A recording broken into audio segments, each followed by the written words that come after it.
Hello, my name is Nancy Prieto-Pina. This is speech 6, and I will be discussing about how social media causes more harm than good. So for defining this, I'm going to be starting off with the status, meaning the relative, social, professional, or other standing or something or someone. The next thing will be the popularity, the state or condition of being liked, admired, or supported by many people.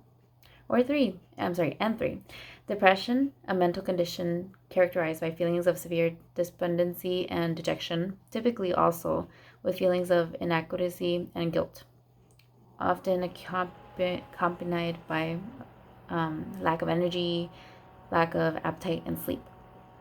So, social media has a stronger negative impact on the people who use it.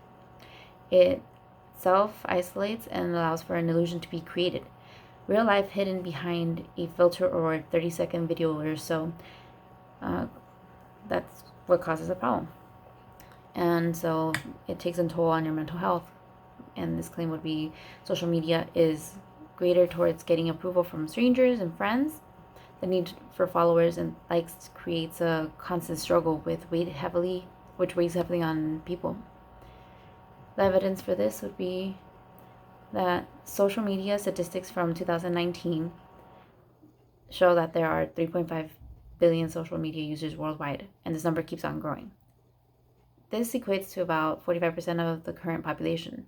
That's by Emira's 2019, and I have links for that. This clearly shows nearly half of our population is attached to some sort of social media. It's a constant presence that cannot be escaped. From social media apps such as Facebook, Instagram, Twitter, TikTok, and Snapchat, it becomes part of our daily lives. And if you're without it, then you feel disconnected from the world. Before social media, social gatherings were meeting up with friends or at the mall, school, park, movie theaters, anywhere pretty much, and making plans to physically see each other. With the evolution of social media, that medium has become a thing of the past. It is much easier to FaceTime, like a pic, comment on a post, than it is to go out and meet up with friends, especially during this current pandemic. We have become isolated from the world, and social media is the only outlet. But for those who lack millions of followers or even hundreds, the self-isolation and lack of socialization can take them down a dark and rocky road of depression and loneliness. Another claim for this one would be social media has consumed everyday life. It has become part of our daily routines, from waking up, checking a snap, or liking an Instagram post. We are unable to detach from social media. It has become our newest addiction. And for social media, statistics uncover that an average of 3 hours are spent per day linked to networks or messagings, and this is from a global Web Index 2019.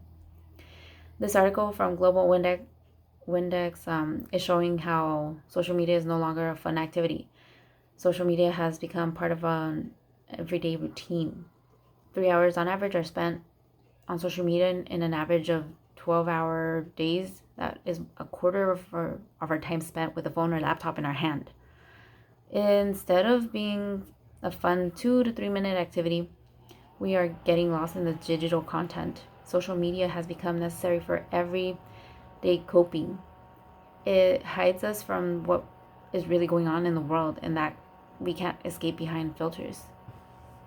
From my own personal experience, I wake up to an alarm and my phone's already in my hand.